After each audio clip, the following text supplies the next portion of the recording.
तो राधे राधे दोस्तों। आज के इस वीडियो में मैं क्लास 10th के लिए पढ़ाने वाला हूँ। क्लास 10th का साइंस पढ़ाने वाला हूँ। तो क्लास 10th का जो साइंस है SCIENC, क्लास 10th का साइंस पढ़ेंगे इस वीडियो में। आज पहला दिन है तो मैं केवल इंट्रोडक्शन दूंगा और बेसिकली मैं फिजिक्स का टीचर हूँ तो फिजिक्स ही पढ़ाऊँगा। साइंस में मतलब फिजिक्स पढ़ाऊँगा आपको। केमिस्ट्री बायोलॉजी भी है तो वो भी पढ़ाऊँगा जब फिजिक्स ख़त्म हो जाएगा। तो पहले हम लोग फिजिक्स पे फुल फोकस करेंगे because I am a physics teacher. तो साइंस में क्लास 10th के साइंस में जो है बेसिकली साइंस जो है 3 पार्ट में है। आपकी एक बुक होगी उसमें 3 बुक है। एक है फिजिक्स, एक है केमिस्ट्री और एक है बायो। फिजिक्स, केमिस्ट्री और बायो। तो इसमें मैं पढ़ाऊंगा आप लोगों को ये वाला पार्ट फिजिक्स। केमिस्ट्री का अलग टीचर हो सकता है या केमिस्ट्री में ही पढ़ा दूं, बायोलॉजी का अलग टीचर हो सकता है। तो पहले हम लोग फिजिक्स के बारे में पढ़ रहे हैं कि फिजिक्स में आपको क्या पढ़ना है, केवल फिजिक्स, क्योंकि मैं ही आपको फिजिक्स पढ़ाऊंगा। देखिए फिजिक्स में आपका हमको लग रहा है कि 4 से 5 चैप्टर होगा, 5 मैक्सिमम 5 चैप्टर होगा। तो फिजिक्स में 5 चैप्टर है। 5 चैप्टर का नाम क्या है वो बता दे रहा हूँ। उसमें किस तरीके से पढ़ेंगे एक एक करके हम लोग बताऊंगा, ठीक है। तो फिजिक्स का जो पहला चैप्टर का नाम है उसका नाम है प्रकाश। प्रकाश चाचा नहीं, प्रकाश। देखिए पहला चैप्टर का नाम है प्रकाश, इंग्लिश में बोलते हैं लाइट, ठीक। इसके बाद आता है दूसरा चैप्टर। प्रकाश चैप्टर में हम लोग प्रकाश के बारे में पढ़ेंगे। सबको पता है कि नाम ही प्रकाश है। प्रकाश यानी होता है कि प्रकाश मतलब ये जो लाइट आ रहा है, प्रकाश क्या होता है, कैसे होता है, इसकी प्रॉपर्टी क्या होती है, सब कुछ हम जब चैप्टर पढ़ाऊंगा तो डिटेल में पढ़ाऊंगा, ठीक। अभी केवल इंट्रोडक्शन। पहला चैप्टर का नाम क्या है, प्रकाश।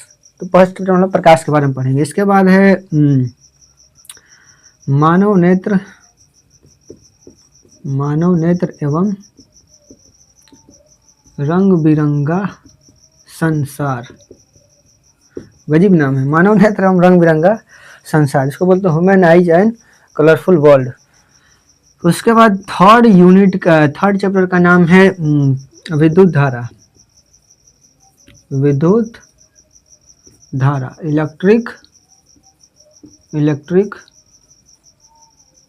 करंट। सेकेंड यूनिट है मानव नेत्र एवं रंग बिरंगा संसार। थर्ड चैप्टर है बेसिकली। यूनिट आप लोग यूनिट क्या है, 12th में आओगे तो यूनिट पर विद्युत धारा, इलेक्ट्रिक करंट। विद्युत धारा में हम लोग विद्युत के बारे में पढ़ेंगे, ठीक है, डिटेल में पढ़ेंगे। इसके बाद एक और यूनिट है, इसके बाद एक और है, इसके बाद एक और है, मतलब 5 है, एक और। विद्युत धारा के बाद आता है विद्युत धारा का चुंबकीय प्रभाव। विद्युत धारा का चुंबकीय प्रभाव। विद्युत धारा का चुंबकीय प्रभाव यानी कि जब विद्युत धारा प्रवाहित होगी इस तार में तो उसके अगल बगल चुंबकीय क्षेत्र उत्पन्न होता है। ये बहुत इंटरेस्टिंग चैप्टर्स होने वाले हैं। ये सब यहाँ से जो भी चैप्टर्स है ना, ये सब इंटरेस्टिंग चैप्टर है। इसको पढ़ते समय इतना मजा आएगा ना, फील आएगा, फील। तो एकदम बढ़िया से इसको समझिएगा जो पढ़ाऊंगा मैं, ठीक है। विद्युत धारा का चुंबकीय प्रभाव। इसके बाद आता है 5वां चैप्टर विद्युत चुंबकीय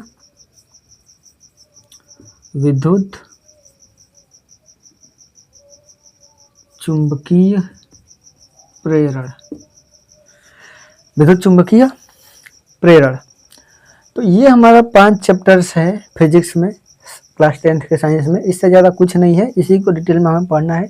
और मैं इसको इस तरीके से पढ़ाऊंगा कि आप 12th में भी आओगे या आगे आपको जेई या नीट के लिए तैयारी करनी भी होगी तो कोई आपको दिक्कत होने वाला नहीं है, क्योंकि मैं इसमें बेसिक से लेकर एडवांस लेवल तक बताऊंगा। जो भी क्लास 10th में है, जो सिलेबस में है या नहीं है, उससे मुझे मतलब नहीं है।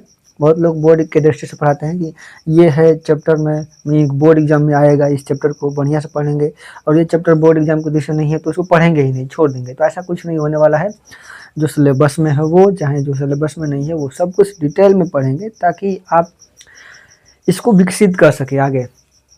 अब बोर्ड एग्जाम से के लिए पढ़ना बहुत ज़्यादा जरूरी है। अगर आप पूरा सिलेबस पढ़ लेंगे तो बोर्ड एग्जाम में कहीं से कुछ दिक्कत होने वाला नहीं है, ठीक है, या आगे चल के कंपटीशन के लिए भी। तो इसको एकदम डिटेल में पढ़ेंगे, एक एक चैप्टर को करके पढ़ेंगे, बेहतरीन तरीके से पढ़ेंगे, ठीक है। ये हमारा रहा फिजिक्स का चैप्टर 5। तो एक एक करके हम लोग कल से चैप्टर स्टार्ट करेंगे कल से। तो जय हिंद, कल मिलेंगे।